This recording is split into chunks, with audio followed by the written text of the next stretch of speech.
নমস্কার, good morning. কেমন আছো তোমরা সবাই? আশা করছি ভালো আছো, আমরাও ভালো আছি। ভালো থাকার মধ্যেও একটু সর্দি কাশি লেগেছে সবারই, আমার মেয়ের, আমার হাজব্যান্ডের, তিনজনেরই একটু শরীরটা খারাপ খারাপ করেছে। কারণ রং খেলাতে একটু রং ঠং মাখা হয়েছে, তারপরে দুবার তিনবার স্নান হয়েছে, এর মধ্যেই শরীরটা একটু খারাপ করেছে। তো যাই হোক, শরীর ওয়েদার চেঞ্জ হবে, শরীর খারাপ হবে, এটাই স্বাভাবিক। এখন হচ্ছে হাজব্যান্ডের জন্য ব্রেকফাস্ট বানাচ্ছি। এর মধ্যে দিয়েছি একটু টক দই আর অল্প করে দিয়েছি ওটস। সে এখন ভাত রুটিটা একটু কম খাচ্ছে, আটার রুটিটা। তো দেখো, এই সকালবেলা এই খাবারটা খায়, ভীষণ হেলদি। তোমরাও খেতে পারো, অনেকে ট্রাই করতে পারো। ভীষণ ভীষণ ভীষণ হেলদি, আর এটা অনেকক্ষণ পেটে থাকে। কিছু ড্রাই ফ্রুট, কিছু ফ্রেশ ফ্রুট দিয়ে দিলাম। তো যখন যেই ফলটা অ্যাভেলেবেল থাকে ঘরে সেটাই দিয়ে দিই, আর ড্রাই ফ্রুটটা কিন্তু বাধা, মাস্ট, এটা দেবই। তো অনেকক্ষণ পেটেও থাকে। আর এখন চলে এসেছি রান্নাঘরে দুপুরের খাবার বানাতে। আজকে হবে কচুর শাক। ইলিশ মাছ এনেছে, ইলিশ মাছ দিয়ে কচুর শাক হবে। আর আজকে তো হাজব্যান্ডের ছুটি আছে, রবিবার। ভাবলাম যে আজকে ইলিশ মাছটাই খাওয়া যাক। সে ফোন করেছিল, বাজারে গিয়েছিল, বাজারে গিয়ে ফোন করেছিল, বলছে যে ইলিশ মাছ সামনে আছে, নেব? তাহলে হ্যাঁ, নিয়ে নাও। মেয়েকেও ভালো করে বেছে খাইয়ে দেবো, কারণ মেয়েও ইলিশ মাছটা ভালোই বাসে। আর রান্না কিন্তু আমি করছি না, রান্না সেই করছে। কারণ তার রান্না করতে ভীষণ ভালো লাগে, ভীষণ। আমি সব জোগাড় করে দিচ্ছি, সে রান্নাটা করছে। তো যাই হোক, সে যখন বাড়িতে থাকে আমরা দুজন মিলেই কিন্তু রান্নাটা করে নিই, হাতে হাতে সব কাজ করে নিই। কারণ প্রচুর হেল্প করে আমাকে। আর হেল্প না করলে আমার পক্ষে একটু কষ্টকর হয়ে যেত বাচ্চা নিয়ে একা একা। তো যাই হোক, আজকে রান্না হবে ইলিশ মাছ, বড় বড় করে আলু আর বেগুন দিয়ে, আর ইলিশ মাছের মাথা দিয়ে কচুর শাক। এই তো নর্মাল এই দুটো রান্নাই হবে। আর বললাম যে ইলিশ মাছের ঝোলটা একটু ঝালটা কম দিও, তাহলে কিন্তু মাম্মা খেয়ে নেবে। এই তো মাছটা ভাজা করছে। আর রান্নার ক্ষেত্রে দেখছি তেলটা কিন্তু ভীষণ কম ব্যবহার করছে। সে কিন্তু তেল ভীষণ দিত, রান্না যখন করতো ভীষণভাবে তেল ব্যবহার করতো, কিন্তু এখন দেখছি কিছুদিন হলো রান্নাতে তেল কম দেয়। কারণ ওই যে বললাম ডায়েটে আছে। এই তো মাছটা ভেজে নিয়েছে, দেখো তেলটা একটু কমে গেছে, ওই জন্য আর একটুখানি তেলটা দিয়ে দিল, দিয়ে এবার মাছটাকে পুরোপুরি ভালো করে ভেজে নেবে। আর সত্যি কথা বলতে আমার মেয়ের কিন্তু খাওয়া দাওয়ার অতটা ঝামেলা নেই। ও যতই রোগা পাতলা হোক, অল্প খায়, কিন্তু একটু যদি খাওয়া দাওয়ার একটু টেস্ট হয়, আমাদের খাবারটা কিন্তু ও খেয়ে নেয়। ওর জন্য কিন্তু আলাদা করে রান্না করতে হয় না। দেখা যাচ্ছে হঠাৎ মঠাৎ আমরা যদি কিছু স্পাইসি খাবার খাই, কিছু দেখা যাচ্ছে বিরিয়ানি টিরিয়ানি কিছু খেলাম, তখন ওর জন্য আলাদা করে করি। তখন তো সেটা খেতে পারবে না। বাদবাকি দিনে কিন্তু আমাদের তরকারি কিন্তু মাম্মা খায়, অসুবিধা হয় না। আমি ওকে সব রকম খাবারই খাইয়ে থাকি, মানে অভ্যেসটাও ভালো হবে।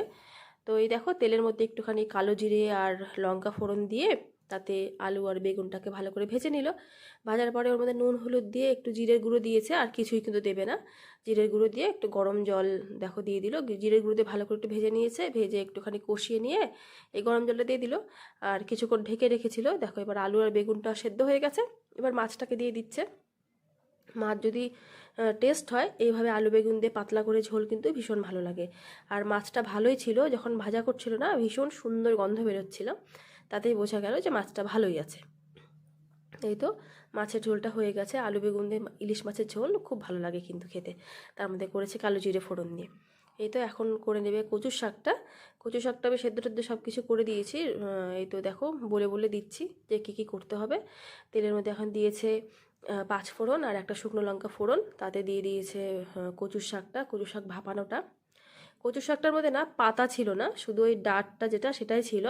আমার কচু শাকটা বেশি ভালো লাগে, যেই কচু শাকের মধ্যে পাতাটা থাকে সেটা একটু বেশি ভালো লাগে, একটু বেশ আঠালো টাইপ হয়, ওটা বেশি ভালো লাগে খেতে।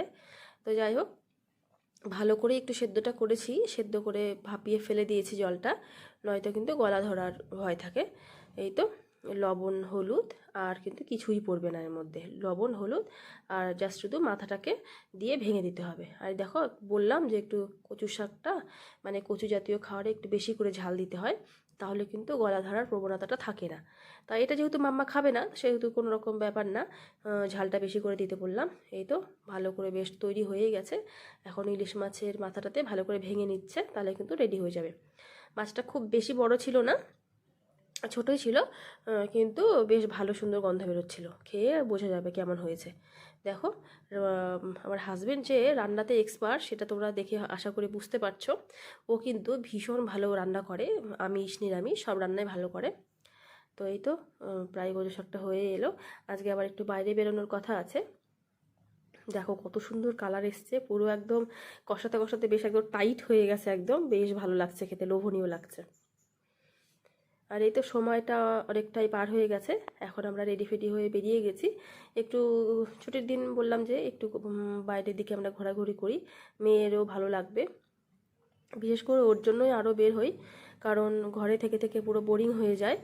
আর এই তো এখন একটুখানি যাচ্ছি বা এদিক ওদিক ঘোরাঘুরি করতে, আর এই টুকটাক জিনিসপত্র নেওয়ার আছে। আর কালকে তো বাজারে গেছিলো যে রং কিনতে, রং পিচকিরি সবই কিনে নিয়ে এসছে, মুখোশ কিনে নিয়ে আসেনি।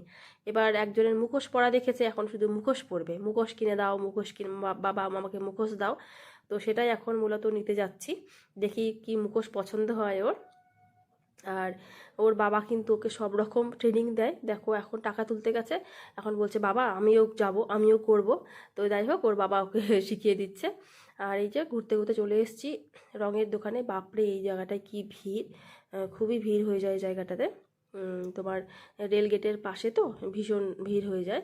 আর এখানে একটা ছোট ছোট ছেলেপেলেরা মিলে দোকান দিয়েছে, বেশ ভালো লাগছে। ছেলেগুলো এতটা এক্সাইটেড দেখতে পাচ্ছি, মানে একটা বক্স লাগিয়েছে দোকানের মধ্যে, বেশ ভালো লাগছে দোকানটা দেখতে।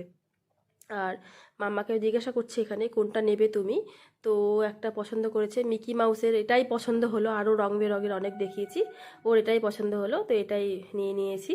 আমার ভিডিওটা ভালো লাগলে একটা লাইক করে দিও, কমেন্ট করে জানাতে পারো। আমার ভিডিওটা যদি ইউটিউব থেকে দেখো তাহলে সাবস্ক্রাইব করে দিও, আর যদি ফেসবুক থেকে দেখো তাহলে আমার প্রোফাইলটাকে অবশ্যই ফলো করে দিও। আজকের মতো এইটুকুই, দেখা হবে নেক্সট ভিডিওতে। তোমরা কিন্তু